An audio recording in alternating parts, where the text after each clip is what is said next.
أعوذ بالله من الشيطان الرجيم.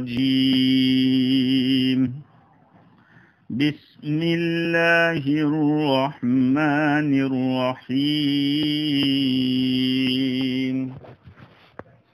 يوم يجمع الله الرسل فيقول ماذا أجبتم قالوا لا علم لنا إنك أنت علام الغيوب.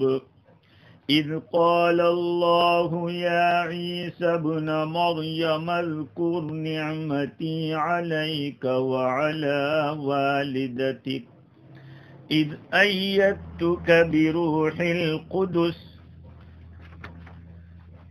تكلم الناس في المهد وكهلا وإذ علمتك الكتاب والحكمة والتوراة والإنجيل وإذ تخلق من الطين كهيئة الطير بإذني فتنفخ فيها فتكون طيرا بإذني وتبرئ الأكمه والأبرص بإذني وإذ تخرج الموتى بإذني وإذ كففت بني إسرائيل عنك إذ جئتهم بالبينات فقال الذين كفروا منهم إن هذا إلا سحر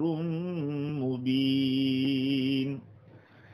صدق اللہ العظیم. معزز سامعین، بزرگوں، پیارے بھائیوں اور سننے والی خواتین، مائیں اور بہنیں، اس سے پہلے جو آیات گزری ہے ان آیات میں اللہ رب العزت نے شریعت کو اور احکام کو بیان کیا، جس کے اندر احرام کے حالت میں اگر کوئی شکار کر ڈالے تو کیا حکم ہے، اس سے پہلے قسم کا کفارہ، یہ سارے شرائع اور احکام کو بیان کیا۔ اللہ رب العزت کی عادت ہے کہ جب کبھی کسی بات کا حکم دیتا ہے، شریعت بتلاتا ہے، احکام کو بیان کرتا ہے، تو اس کے بعد یا تو اپنی ذات کے بارے میں، اپنی صفات کے بارے میں، یا پھر انبیاء کرام کے احوال یا قیامت کے احوال بیان کرتے ہیں، تاکہ اللہ تعالیٰ کی عظمت اور جلال بندے کے سامنے آوے۔ آخرت کا تذکرہ ہوگا تو پھر اس کا استحضار ہوگا۔ ان چیزوں کی وجہ سے، یعنی اللہ کے جلال کو سامنے رکھنے سے اور آخرت کا استحضار ہونے سے احکام پر چلنا آسان ہوتا ہے، وہ معین اور ممید ہوتا ہے، مددگار ہوتا ہے۔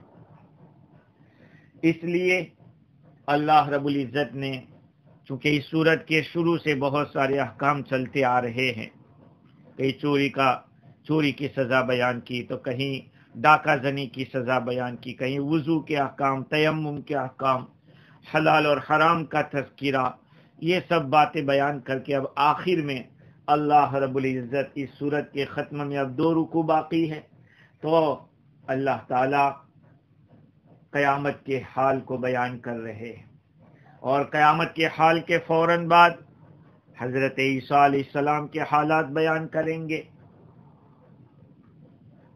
اور ان کی قوم کا تذکرہ ہوگا کہ انہوں نے کیسے گورکھ دھندے کیے اور عیسیٰ علیہ السلام کے ساتھ کس طرح کا معاملہ کیا۔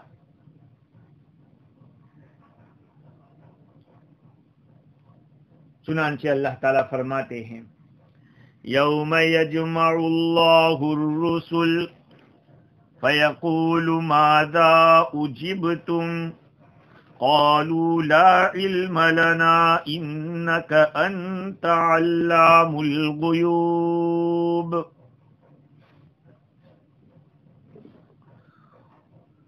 اس دن کو یاد کرو جس دن اللہ سبحانہ و تعالی رسولوں کو جمع فرمائیں گے، پھر فرمائیں گے رسولوں سے تم کو کیا جواب دیا گیا؟ قالوا لا علم لنا، جواب میں عرض کریں گے کہ ہم کو اس کی خبر نہیں، کچھ بھی خبر نہیں. انک انت علام الغیوب، بے شک آپ پوشیدہ باتوں کے اچھی طرح جاننے والے ہیں. یہ آیت کریمہ قیامت کے حالات کو بیان کر رہی ہے. یوم یجمع اللہ الرسل، اب اس کا اوپر سے کیا تعلق ہے؟ امام رازی نے لکھا ہے کہ اللہ تعالیٰ سے ڈرو اس دن کی وجہ سے جس دن اللہ تعالیٰ رسولوں کو جمع کرے گا. اور ایک تعلق یہ بھی ہو سکتا ہے کہ آگے اوپر کی آیت واللہ لا یہدی القوم الفاسقین تھی، اللہ تعالیٰ فاسق لوگوں کو راستہ نہیں بتلاتا ہے. کہاں کا راستہ؟ کا جنت کا راستہ نہیں بتلائیں گے اس دن جس دن اللہ تعالیٰ رسولوں کو جمع فرمائیں گے اور پھر ان سے فرمائیں گے ماذا اجبتم، تمہیں کیا جواب دیا گیا؟ تمہاری امتوں کی طرف سے تمہیں کیا جواب دیا گیا تھا؟ ایک ربط یہ بھی ہے. اور امام رازی نے لکھا کہ یہاں سے ایک نئی بات کو سمجھا جائے تو اس کا مطلب یہ ہوگا کہ اذکر یوم یجمع اللہ الرسل، اس دن کو یاد کرو جس دن اللہ تعالیٰ رسولوں کو جمع فرمائیں گے. اور ایک یہ بھی ہے کہ جس دن اللہ تعالیٰ رسولوں کو جمع فرمائیں گے تو ایسا ایسا ہوگا. اب دیکھیے یہ منظر اللہ رب العزت نے کھینچا ہے.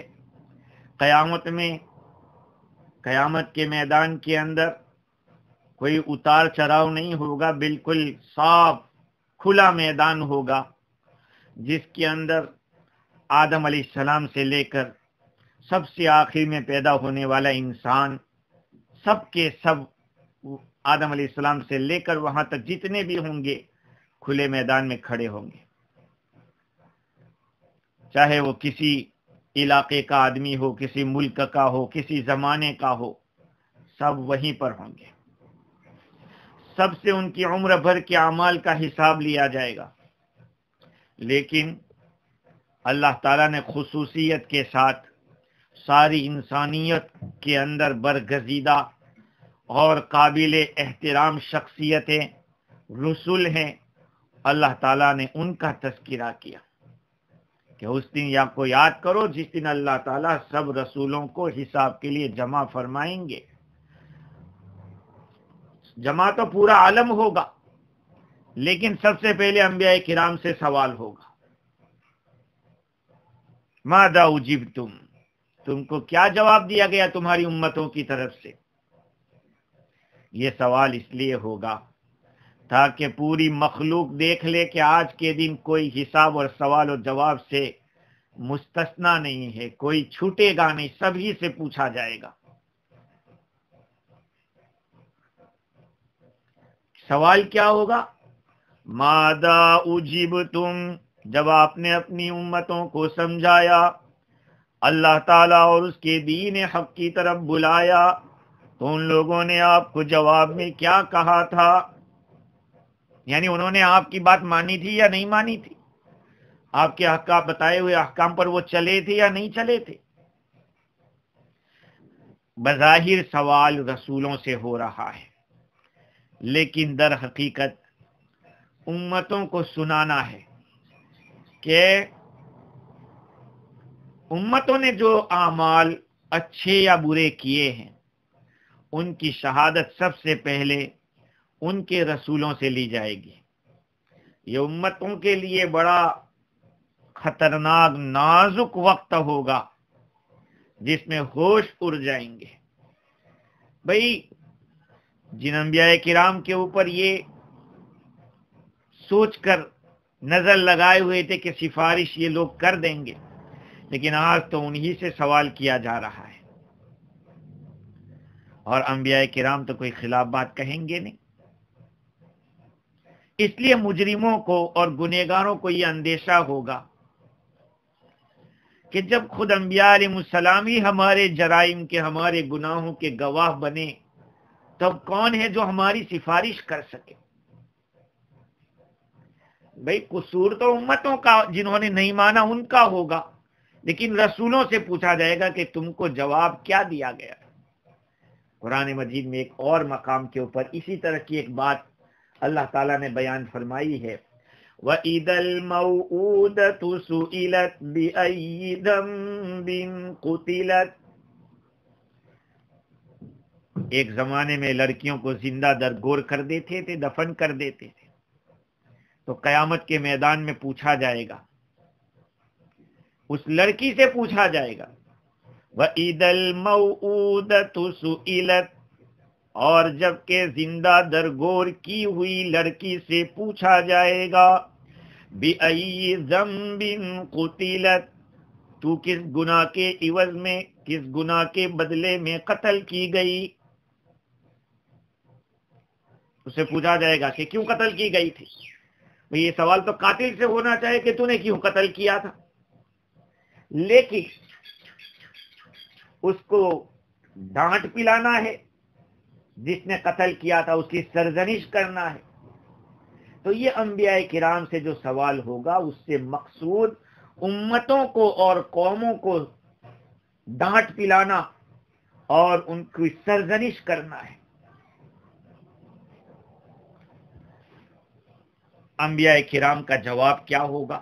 اب جواب بھی دیکھ لیجئے، قالوا لا علم لنا انک انت علام الغیوب۔ رسول جواب میں عرض کریں گے کہ ہمیں کچھ بھی علم نہیں، یقیناً آپ تو تمام غیب کی باتوں کو خوب جاننے والے ہیں۔ اب انبیاء کرام کی جو بات ہے اس پر ایک سوال یہ ہوتا ہے کہ کیسے یہ بات انبیاء کرام کہیں گے اللہ رب العزت کے سامنے کہ ہمیں تو کچھ بھی علم نہیں، ہم تو کچھ نہیں جانتے۔ اس کے اب سوال یہ ہے کہ ایک مقام کے اوپر اللہ تعالیٰ فرماتے ہیں کہ وہ لوگ گواہی دیں گے، جواب دیں گے، فَكَيْفَ إِذَا جِئْنَا مِن كُلِّ أُمَّةٍ بِشَهِيدٍ وَجِئْنَا بِكَ عَلَى هَؤُلَاءِ شَهِيدًا۔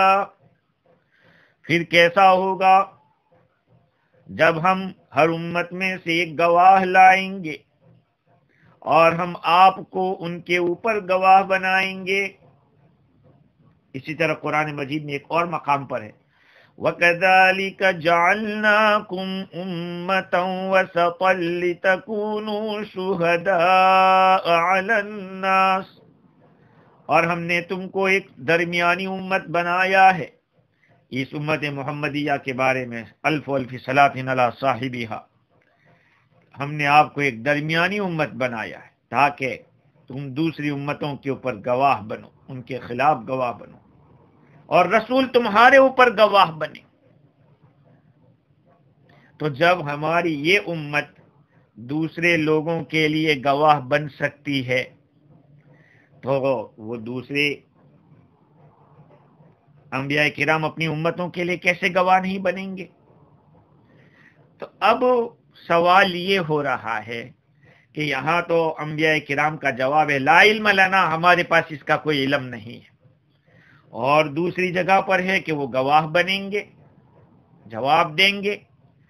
بظاہر کراس ہو رہا ہے، اس کا جواب دیتے ہوئے امام رازی نے تقریباً 8 جواب دیے ہیں، اس کے 8 جواب دیے۔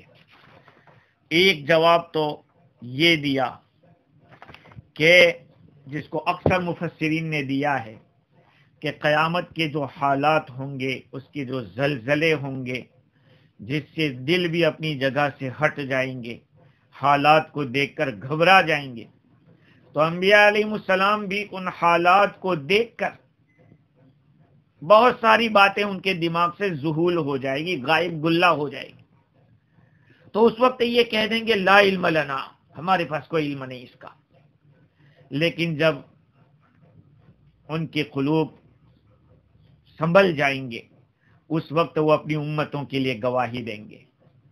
امام راضی نے کہا ہے، لکھا ہے کہ یہ جواب اکثر لوگ دیتے ہیں، وہی وقت وقت کی بات ہے کہ ایک وقت تو یہ جواب دیا کہ ہمارے پاس کوئی علم نہیں ہے، اس لیے کہ ان کے دل کے حالات ایسے تھے۔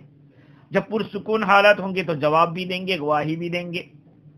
لیکن امام راضی کا کہنا ہے کہ قرآن مجید کی بہت ساری آیتوں سے پتہ چلتا ہے کہ انبیاء کرام کے دل اس وقت گھبرائے نہیں ہوں گے۔ لا يحزنهم الفزع الاکبر وجوہ یومئذ مسفرہ ضاحکۃ مستبشرہ، اس دن بہت سارے چہرے روشن ہوں گے، خوش و خرم ہوں گے، ان کو نہ کوئی خوف ہوگا نہ غم ہوگا۔ قرآن کی بہت ساری آیتیں اس کے اوپر دلالت کر رہی ہے۔ اس کا مطلب ہے کہ انبیاء کرام پر تو کوئی خوف ہوگا ہی نہیں۔ یہ جن لوگوں نے جواب دیا ہے، اس جواب سے امام راضی کا کہنا یہ ہے کہ اس کے مقابلے میں اور بھی بہت سارے جوابات ہیں۔ ایک تو یہ ہے کہ اللہ تعالی ان امتوں کے مجرموں کی رسوائی کرنا چاہتے ہیں، تو اس رسوائی کی شکل یہ ہوگی کہ اللہ پوچھے کہ تو وہ کہیں گے کہ تو زیادہ جانتے اللہ تعالیٰ، ہم کیا کہہ سکتے ہیں ان کے، اور ان کے حالات تو آپ کے سامنے ہیں۔ ایک جواب علماء نے یہ بھی دیا ہے، جس کو حضرت عبداللہ ابن عباس رضی اللہ عنہ نے اختیار کیا، کہ ان کا یہ کہنا کہ لا علم لنا، اس کا مطلب یہ ہے کہ یا اللہ آپ تو ظاہر اور باطن سب جانتے ہیں، اور ہم تو صرف ظاہر کا جانتے ہیں، اوپر کا کیا ہے وہی جانتے ہیں، لہذا آپ کا علم ان کے بارے میں ہمارے علم سے زیادہ نافذ ہے، زیادہ کلین اور واضح ہے۔ اس لیے انبیاء کرام اپنی طرف سے علم کی نفی کر دیں گے، لا علم لنا، ہمارے پاس اس کا کوئی علم نہیں۔ اور اللہ تعالیٰ کے پاس سارا علم ہے تو کہیں گے کہ انک انت علام الغیوب، آپ تو غیب کی باتیں جاننے والے۔ اور ایک جواب یہ بھی ہے کہ چونکہ انبیاء کرام تو اپنی ڈیوٹی کو پوری کر کے چلے گئے، اور ان کے سامنے جو لوگ ایمان لائے ان کا بعد میں کیا حال ہوا، یا آپ کی امت جو بعد میں جو رہ گئی تھی ان کا کیا حال ہوا، وہ تو ہم نہیں جانتے، آپ زیادہ جانتے ہیں ان کے بارے میں۔ یہ بھی ایک جواب ہے۔ ایک اور جواب یہ بھی دیا ہے کہ انبیاء کرام جانتے ہیں کہ اللہ تعالیٰ ایسے عالم ہے کہ وہاں پہ جہل نام کی چیز نہیں، ایسے حکیم ہے کہ جہاں حماقت کی کوئی چیز نہیں، ایسے انصاف والے ہیں کہ ظلم کا نام و نشان نہیں ہے۔ تو انہوں نے سوچا کہ اگر ہم کچھ کہیں گے بھی تو ہماری بات سے کوئی نفع نہیں ہوگا، ہماری بات نہ کوئی بھلائی کا فائدہ پہنچا سکے گی، نہ کوئی برائی کو پیدا کر سکے گی یا برائی کو دور کر سکے گی۔ اس لیے ادب کا تقاضا یہی ہے کہ خاموشی اختیار کی جائے اور معاملہ اللہ کے حوالے کیا جائے کہ اللہ آپ ہی زیادہ جانتے ہیں، ہم تو نہیں جانتے۔ اور حضور اکرم صلی اللہ علیہ وسلم کا ایک ارشاد بھی ہے، نحن نحکم بالظواہر واللہ یتولی السرائر، ہم تو صرف ظاہر کے اوپر فیصلہ کرتے ہیں ورنہ دل کی باتوں کو اللہ جانتے۔ ایک اور حضور اکرم صلی اللہ علیہ وسلم کا ارشاد ہے کہ تم لوگ میرے پاس آ کے اپنے جھگڑے پیش کرتے ہو. انکم لتختصمون لدی، تم میرے پاس اپنے جھگڑے لے کر آتے ہو. اور ولعل بعضکم الحن بحجتہ، اور تم میں سے بعض بڑے چرب لسان ہوتے ہیں دوسرے کے مقابلے میں.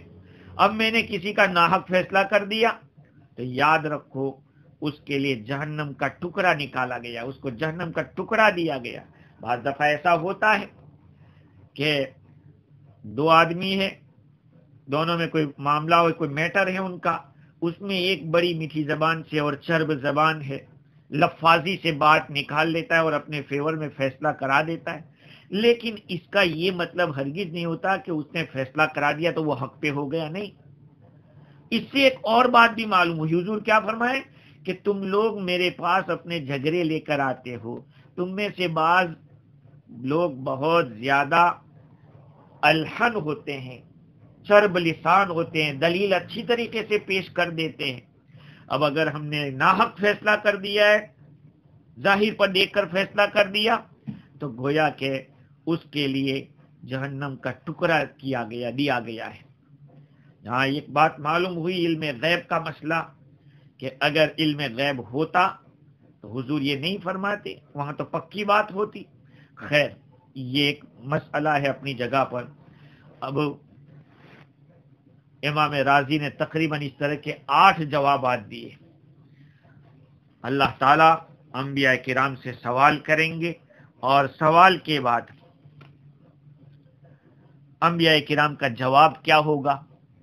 امام مفتی شفیع صاحب نور اللہ مرقدہ نے ایک اور طریقے سے اس بات کو بیان کیا کہ انبیاء کرام کا یہ کہنا کہ لا علم لنا، ہمارے پاس تو کوئی علم نہیں ہے، تو یہ بات ان لوگوں کے حق میں جو انبیاء کرام کی وفات کے بعد پیدا ہوئے، ان کے بارے میں تو جواب صحیح ہے کیونکہ ان کو پتہ نہیں.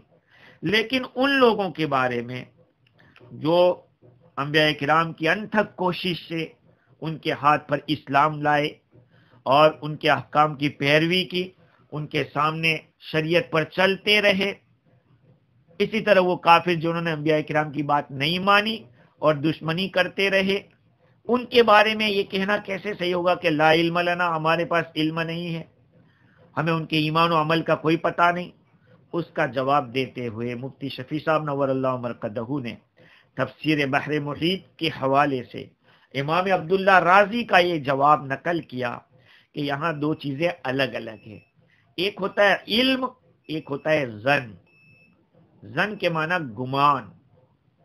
علم وہ پکی بات ہوتی ہے جس کو یقین کامل کہیے، اور دوسرا ظن یعنی غلبہ گمان، غالب گمان، دماغ میں جو جس بات کی طرف دماغ جا رہا ہے کا وہ ظاہر ہے کہ ایک انسان دوسرے انسان کے سامنے ہونے کے باوجود اس کا جو ایمان اور عمل ہے اس کی گواہی تو اس طرح سے دے سکتا ہے بھئی میرا گمان یہ ہے. اسی لیے تو یہ کہا گیا کہ تم کسی کو جنتی نہیں کہہ سکتے کہ یہ جنتی ہے، کیونکہ یہ بات تو اللہ ہی جانتے ہیں یقین کے ساتھ. ہم امید رکھ سکتے ہیں یا گمان کر سکتے ہیں. تو انبیاء کرام جو یہ بات بتلائیں گے کہ لا علم لنا، اس معنی کر کے کہ ہم تو ظاہر کو جانتے تھے، دلوں میں ایمان تھا یا نہیں، ان کی پیروی کرنے کا کوئی جذبہ، جو کچھ تھا، ریاکاری تو نہیں تھی. یہ سارے دنیا کے جتنے بھی احکام ہیں وہ ظاہر افعال پر دائر ہوتے ہیں. جو شخص اپنے آپ کو مسلمان کہے، احکام خداوندی کا متبع کہے اور اسلام و ایمان کے خلاف اس سے کوئی قول ثابت نہ ہوتا ہو، کوئی فعل ثابت نہ ہوتا ہو، انبیاء کرام ان کی امتیں ان کو مومن صالح کہنے پر مجبور ہے. اب خواہ دل میں اخلاص ہو یا نہ ہو، نفاق ہو یا نہ ہو. اس لیے نبی کریم صلی اللہ علیہ وسلم کا یہ ارشاد ہے، نحن نحکم بالظواہر واللہ متولی السرائر. ہم تو ظاہر پہ فیصلہ کرتے، ظاہر پر حکم جاری کرتے ہیں، اور دلوں کے مخفی رازوں کو تو اللہ تعالی جانتے ہیں. خیر، اللہ رب العزت محشر کے میدان کے اندر ان انبیاء کرام سے پوچھیں گے کہ ماذا اجبتم، تمہیں کیا جواب دیا گیا۔ اب سوال یہ ہوتا ہے کہ اللہ تعالیٰ تو جانتے ہیں، پھر سوال کیوں کر رہے ہیں؟ یہ سوال امام قرطبی نے نقل کیا ہے ماوردی کے حوالے سے۔ اللہ تعالیٰ خوب جانتا ہے ان لوگوں کے حالات کو، پھر بھی کیوں پوچھیں گے؟ اس کا ایک جواب تو یہ ہے کہ ان انبیاء کرام کو بھی پتہ چل جائے وہ بات جو ان کو معلوم نہیں تھی، یعنی ان کی قوم کا نفاق اور ان کی قوم کے جو جھوٹ تھے وہ سب واضح ہو جاوے۔ جیسے کہ نبی کریم صلی اللہ علیہ وسلم کے بارے میں اس حدیث شریف کے اندر انی علی الحوض انظر من یرد علی منکم، کہ میں حوض کوثر پہ ہوں گا اور میں دیکھتا ہوں گا ان لوگوں کو جو میرے پاس تم میں سے آئیں گے۔ اللہ تعالیٰ کی طرف سے کچھ لوگوں کو مجھ سے دور کر دیا جائے گا۔ فلا اقولن ای رب منی ومن امتی، میں کہوں گا، ضرور کہوں گا، اے اللہ یہ تو میرے ہیں، میری امت میں سے ہیں۔ فیقول انک لا تدری ما احدث بعدک ما زالوا یرجعون علی اعقابہم، اللہ تعالیٰ جواب دیں گے کہ اے نبی جی آپ کو پتہ نہیں ہے انہوں نے آپ کے اس دنیا سے جانے کے بعد کیا کیا بدعتیں کی اور کیا دین کے اندر ایجادیں کی، یہ لوگ ایڑیوں کے بل پلٹتے ہی رہے۔ یہ ہے انبیاء کرام جو بتائیں گے کہ لا علم لنا، وہ اس معنی کر کے ہے انک انت علام الغیوب، بے شک آپ ہی غیب کی باتوں کو جاننے والے ہیں۔ تو ایک جواب تو یہ دیا، اور دوسرا جواب یہ دیا ہے کہ اللہ تعالیٰ علی رؤوس الاشہاد امتوں کی تذلیل اور ان کا فضیحہ کرنا چاہتے ہیں تاکہ ایک قسم کی سزا ان کو ہو، اولین و آخرین کے سامنے ان لوگوں کو رسوا کیا جائے گا۔ اور دوسری ایک بات یہ ہے کہ اللہ تعالیٰ نے یہ نہیں سوال کیا کہ ماذا اجابو، ان لوگوں نے کیا جواب دیا تھا، ماذا اجبتم۔ ایک تو انبیاء کرام کی ایک شان ہے، اس شان کے اندر ان لوگوں کا نام نہیں لیا گیا کہ قوم نے کیا جواب دیا، آپ کو کیا جواب دیا گیا۔ آپ تو اللہ تعالیٰ کے فرشتادہ تھے، بھیجے ہوئے تھے، میسنجرز تھے۔ اللہ تعالیٰ پوچھ رہے ہیں ماذا اجبتم ای اجابت اجبتم، امت کی طرف سے تم لوگوں کو کیا جواب دیا جبکہ آپ لوگوں نے میری توحید کی طرف، میری اطاعت کی طرف دعوت دی تھی، یا تو اقرار کا جواب دیا تھا یا انکار کا جواب دیا تھا۔ اس میں اشارہ اس بات کی طرف ہے کہ تم اپنی ذمہ داری سے بری ہو، تم نے اپنی رسالت کو کی جو ذمہ داری تھی اس کو پورا ادا کر دیا۔ ہاں اللہ تعالیٰ یہ پوچھتے کہ حل بلغتم رسالتی، تم نے میرا پیغام پہنچا دیا تھا اپنی امت کو، یہ سوال نہیں کیا، بلکہ اور یہ بھی نہیں کہا کہ ماذا اجابو، آپ جیسی برگزیدہ ہستیاں جن کو میں نے نبی بنا کے بھیجا، تم میرے چیدہ لوگ تھے، آپ کو کیا جواب دیا گیا۔ الٹا جواب دیا تو پھر ان کے شرم کی بات ہے کہ اتنے برگزیدہ ہستیوں کو اس طرح کا جواب، جس نے ساحر کہا، کسی نے مجنون کہا، کسی نے کیا کہا انبیاء کرام کو۔ قرآن مجید کے اندر 27ویں پارے میں اللہ تعالیٰ نے فرمایا اتواصوا بہ بل ہم قوم طاغون، کہ ان لوگوں نے ایک دوسرے کو وصیت کی تھی کہ نبیوں کے ساتھ اس طرح کا سلوک کرنا، بلکہ وہ تو سرکش قوم ہے۔ خیر، تو اللہ رب العزت نے اس آیت کریمہ کے اندر قیامت کا ایک منظر بیان کیا ہے۔ اللہ تعالیٰ رسولوں سے پوچھیں گے ماذا اجبتم۔ یہاں یہ سوال پیدا ہوتا ہے کہ امتوں کے قبول اور عدم قبول، اطاعت یا نافرمانی کے جو واقعات ان کے سامنے پیش آئے اور ان سے جس طرح کا علم ظن غالب کے طور پر ان کو حاصل ہوا، اس کے جواب میں تو ان کو یہ کہہ دینا چاہیے تھا کہ صرف اس علم کے درجے یقین کا حوالہ اللہ تعالیٰ پر کیا جا سکتا ہے، مگر یہاں انبیاء علیہ السلام نے اپنی معلومات، اپنے واقعات کا ذکر نہیں کیا، بلکہ اللہ کے علم کے حوالے کر دیا۔ اس کی حکمت یہ ہے، یعنی اس کا جواب یہ کیوں ایسا کیا، اس کا جواب یہ ہے کہ انبیاء کرام اپنی امتوں اور اللہ کی مخلوق کے اوپر بے انتہا شفیق ہوتے، ان کے متعلق کوئی ایسی بات اپنی زبان سے کہنا نہیں چاہیں گے جس سے یہ لوگ گرفت میں آ جائیں۔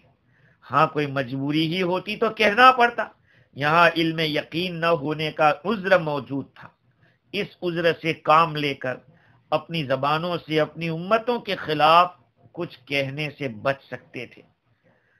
بھئی کسی بادشاہ کا لڑکا اگر کسی بڑے آدمی کے ساتھ کوئی گستاخی کا معاملہ کر دے، بڑے آدمی کے ساتھ، تو بادشاہ اگر پوچھے کہ اس نے یہ کیا تھا، کچھ کیا تھا کہ نہیں، تو اگر عقل مند آدمی ہوگا تو وہ بادشاہ کو اس کے بیٹے کی شکایت کچھ ایسے انداز سے نہیں کرے گا کہ جس سے بادشاہ کا دل خراش ہو۔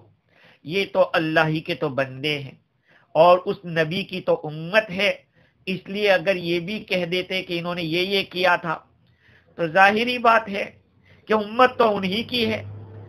اس لیے انبیاء کرام اپنی طرف سے اپنی زبان سے ایسی بات نہیں کہیں گے کہ جس سے ان کی امت گرفت میں آ سکے، وہ اللہ ہی کے حوالے کر دیں گے کہ بھئی فیصلہ تو اسی کو کرنا ہے، اللہ ہی کو کرنا ہے فیصلہ، تو اسی کے حوالے، لا علم لنا۔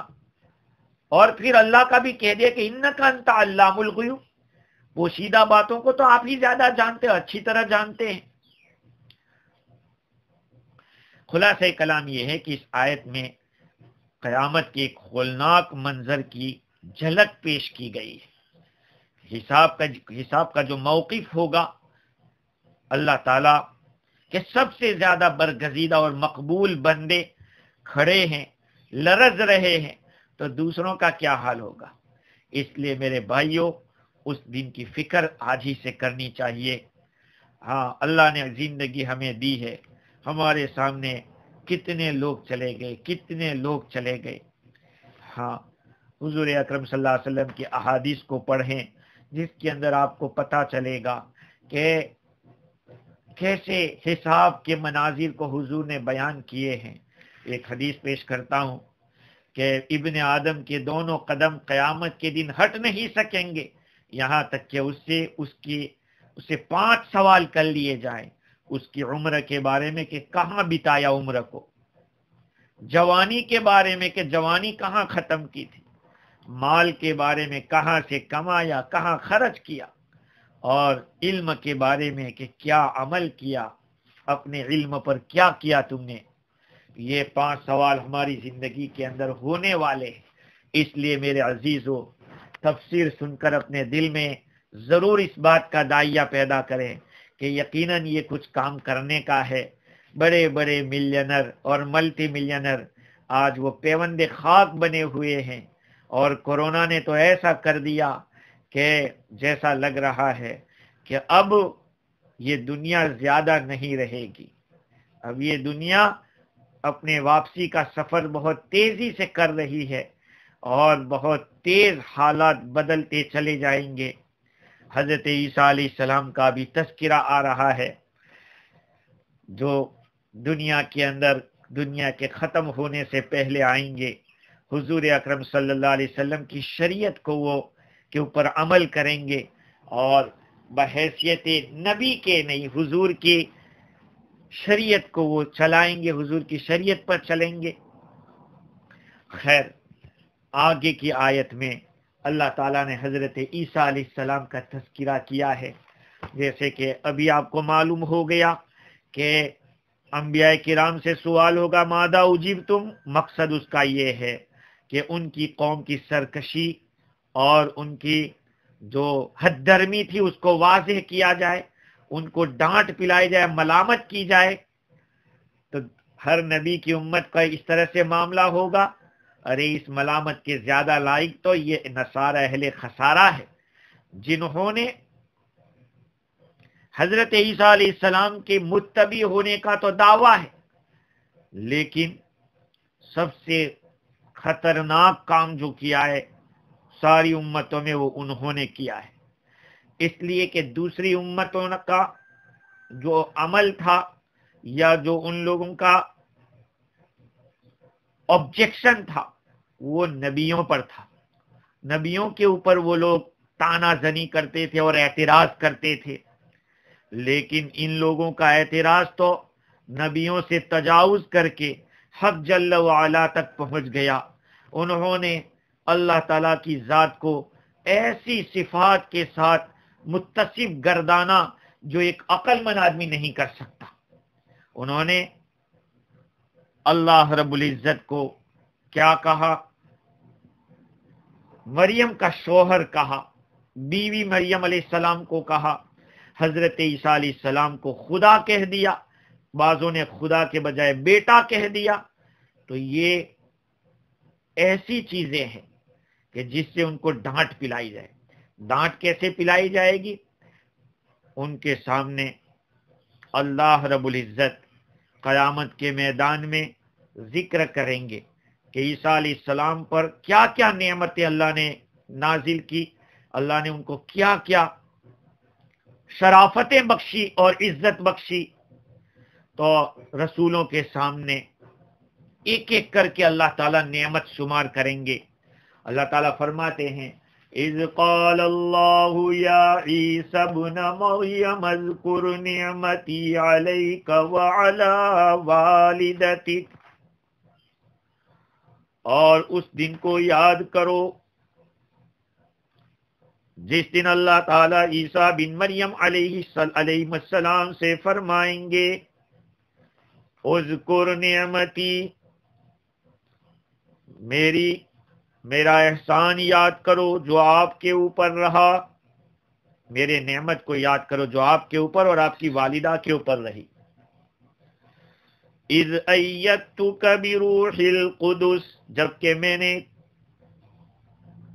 تیری مدد کی روح القدس کے ذریعے، تکلم الناس فی المہد وکہلا، تو لوگوں سے بات کرتا تھا گہوارے میں اور بڑی عمر میں، وَإِذْ عَلَّمْتُكَ الْكِتَابَ وَالْحِكْمَةَ وَالتَّوْرَاةَ وَالْإِنْجِيلَ، اور جب میں نے تجھ کو کتاب سکھائی اور حکمت اور دانائی کی باتیں سکھائی اور توریت اور انجیل سکھائی، وَإِذْ تَخْلُقُ مِنَ الطِّينِ كَهَيْئَةِ الطَّيْرِ بِإِذْنِي فَتَنفُخُ فِيهَا فَتَكُونُ طَيْرًا بِإِذْنِي، اور جب تو بناتا تھا مٹی سے پرندے کی شکل، پرندے کی صورت میرے حکم سے، پھر اس میں تو پھونکتا تھا تو وہ پرندہ بن جاتا تھا میرے حکم سے، وَتُبْرِئُ الْأَكْمَحَ وَالْأَبْرَصَ بِإِذْنِي، اور تو تندرست کر دیتا تھا ماں کے پیٹ سے جو نابینا ہوتا اور کوڑی کو میرے حکم سے، وَإِذْ تُخْرِجُ الْمَوْتَى بِإِذْنِي، اور تو میرے حکم سے مردے کو زندہ کر کے کھڑا کر دیتا تھا، وَإِذْ كَفَفْتُ بَنِي إِسْرَائِيلَ عَنْكَ إِذْ جِئْتَهُمْ بِالْبَيِّنَاتِ، اور ایک احسان یہ بھی ہوا کہ میں نے بنی اسرائیل کو تجھ سے روکے رکھا جبکہ تو ان کے پاس واضح نشانیاں لے کر آیا، فَقَالَ الَّذِينَ كَفَرُوا مِنْهُمْ، تو ان میں سے بنی اسرائیل کے کافروں نے کہا ان ھذا الا سحر مبین، یقیناً یہ تو ایک کھلا ہوا جادو ہے، یہ کھلا ہوا جادو ہے۔ دیکھیں اس آیت کریمہ کے اندر اللہ رب العزت نے تقریباً 8 نعمتوں کا تذکرہ کیا ہے، اور ان کو بیان کرنے کا مقصد یہ ہے کہ یہ لوگ سمجھیں کہ عیسیٰ علیہ السلام تو وہ بندے تھے اللہ کے، اور بندے ہیں، کوئی معبود اور خدا نہیں ہے۔ اس حکایت میں، اس کے بیان کرنے میں فائدہ یہ ہے کہ یہ آیت کریمہ جس وقت نازل ہو رہی تھی، اس کے نزول کے وقت جو نصارہ تھے ان کو یہ تنبیہ ہو جائے اور ان کو پتہ چل جائے کہ یہ جو کچھ باتیں کر رہے ہیں یا ان کے پروجوں نے جو باتیں کی وہ ایک بیکار بات تھی، ان کا مذہب بالکل باطل ہے، ان کے عقیدے باطل ہیں۔ اللہ تعالیٰ نے تفصیل کے ساتھ 8 نعمتوں کو بیان کیا۔ خیر، انشاءاللہ العزیز ان 8 نعمتوں کے اوپر آئندہ کل گفتگو کریں گے۔ اللہ تعالیٰ مجھے اور آپ کو دین کی صحیح سمجھ عطا فرماوے، عمل کرنے والا بناوے، قرآن مجید کے ساتھ جڑا رہنے والا بنائے۔ وآخر دعوانا ان الحمدللہ